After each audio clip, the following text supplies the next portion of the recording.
রমজান মাস দেন বান্দাদের একটা সুবর্ণ সুযোগ এবং একটা ধামাকা অফার দেন। কি দেয়? সুবর্ণ সুযোগ এবং একটা ধামাকা অফার দেয়। কেমন অফার? রমজান মাস আসার আগে আগে তার আগে একটা সুন্দর মহা সম্মানিত বরকতের একটা রাত থাকে, সেই রাতের হলো লাইলাতুল কদর না সবে বরাত নামক একটা রাত থাকে। ওই রাতের পরে আবার চলে আসে রমজান মাস। এই রমজান মাসের 10টা রজনীতে 10টা দিনেতে আল্লাহ তাআলা রহমত বর্ষিত করতে থাকে। আবার 10টা দিন আল্লাহ তাআলা तमाम পৃথিবীর গুনাহগার মুসলমান নর নারীকে ক্ষমা করতে থাকে। বলি সুবহানাল্লাহ।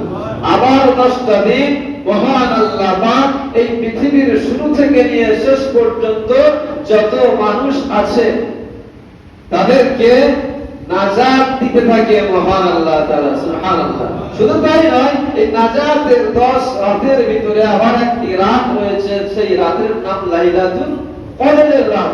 এই রাতে মহান আল্লাহ পাকের অগণিত ফেরেশতার মধ্যে একটা ফেরেশতা আছে, তার নাম জিবরিল আমিন।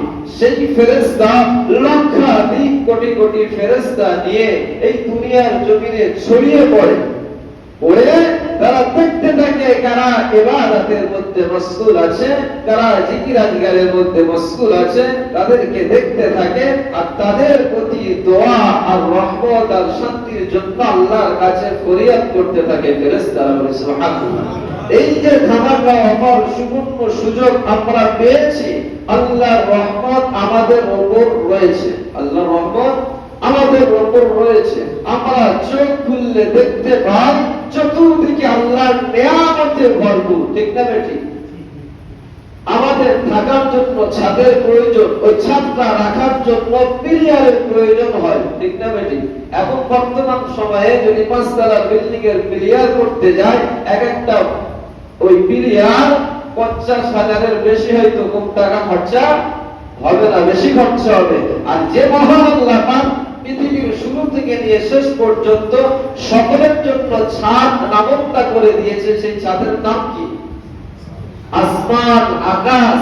এই আকাশটা আল্লাহ তাআলা কাদের জন্য করেছেন? আমাদের জন্য করেছেন। শুধু তাই নয়, এই নিচে যে আমরা চলাফেরা করি জমিন, এই জমিনটা আল্লাহ তাআলা আমাদের জন্য বিছানা স্বরূপ করে দিয়েছে। আল্লাহ পাক এই জমিনের নিচে বহু নিয়ামত রেখেছে। সোনা পাওয়া যায় জমিনের নিচ থেকে, খনিজ পাওয়া যায় জমিনের নিচ থেকে।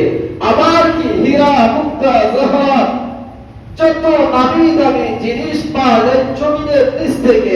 এমনকি যে খাদ্য ছাড়া মানুষ বাঁচবে না, যে খাদ্য ছাড়া মানুষ চলতে পারবে না, যে খাদ্য নামক নিয়ামত মহান আল্লাহ তাআলা দিয়েছে, সেটা পর্যন্ত জমিন থেকে ওঠে। আমরা পুঁতে দিই বীজ, আর মহান আল্লাহ পাক সেই বীজ থেকে অঙ্কুর ফুটিয়ে গাছ রূপান্তরিত করে দেয়। দেওয়ার পরে একটা বীজ থেকে অগণিত ফল ফসলি হতেই থাকে। ঠিক না বেঠিক? এটা কার কুদরত?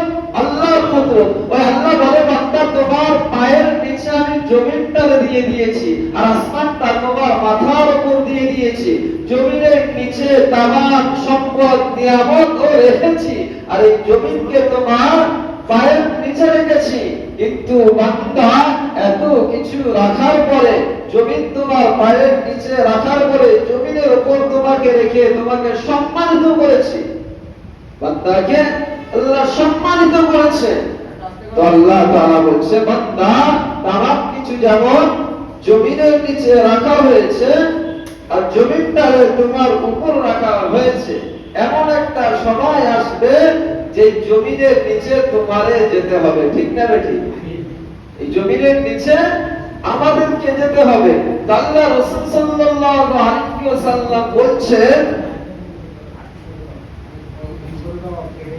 যারা ঈমান নিয়ে তাকওয়া অর্জন করে আল্লাহর নৈকট্য প্রাপ্ত হয়ে কবরের মধ্যে যেতে পেরেছে, জমিনের নিচে প্রবেশ করতে পেরেছে, তারা সফল হয়ে গিয়েছে। বলি সুবহানাল্লাহ। যারা তাকওয়া অর্জন করতে পেরেছে, আল্লাহর নৈকট্য প্রাপ্ত হতে পেরেছে, ঈমান নিয়ে মুমিন হয়ে মুসলমান হয়ে জমিনের নিচে যেতে পেরেছে, তারাই সফল হয়ে গিয়েছে। আর যারা ঈমান নিয়ে যেতে পারেনি, মুসলমান হয়ে যেতে পারেনি, তাকওয়া অর্জন করে যেতে পারেনি, আল্লাহর নৈকট্য প্রাপ্ত হয়ে যেতে পারেনি, তারা সফল হবে না বিফল হবে? আরে উত্তর দেন না আপনারা। তারা বিফল হবে। আল্লাহ রাসূল বলছে এই জমিনটা তোমাদের উপর ছিল পায়ে, আর এমন একটা সময় আসে যখন তোমরা মৃত্যুবরণ করো, জমিনের নিচের মধ্যে তোমাদের যেতে হয়। ওই জমিনের নিচে যে কবরটা হয়, ওই কবরটা কারোর জন্য জান্নাতের বাগান হয়ে যায়, আবার কারোর জন্য জাহান্নামের আযাবের আগুন হয়ে যায়। এই রমজান মাসে আমাদের পিতা মাতা আত্মীয় স্বজন দাদা দাদি নানা নানি মাতৃকুল পেতৃকুল শ্বশুরকুল শাশুড়িকুল যত আত্মীয় স্বজন গিয়েছে, আল্লাহ পাক এই রমজান মাসের ওসিলায়, এই ধামাকা অফারের ওসিলায়, এই কুদরতি রজনীর ওসিলায় মহান আল্লাহ পাক অনেক রক্তের সম্পর্ক আত্মীয় স্বজনকে ক্ষমা করে দেয়। বলি সুবহানাল্লাহ।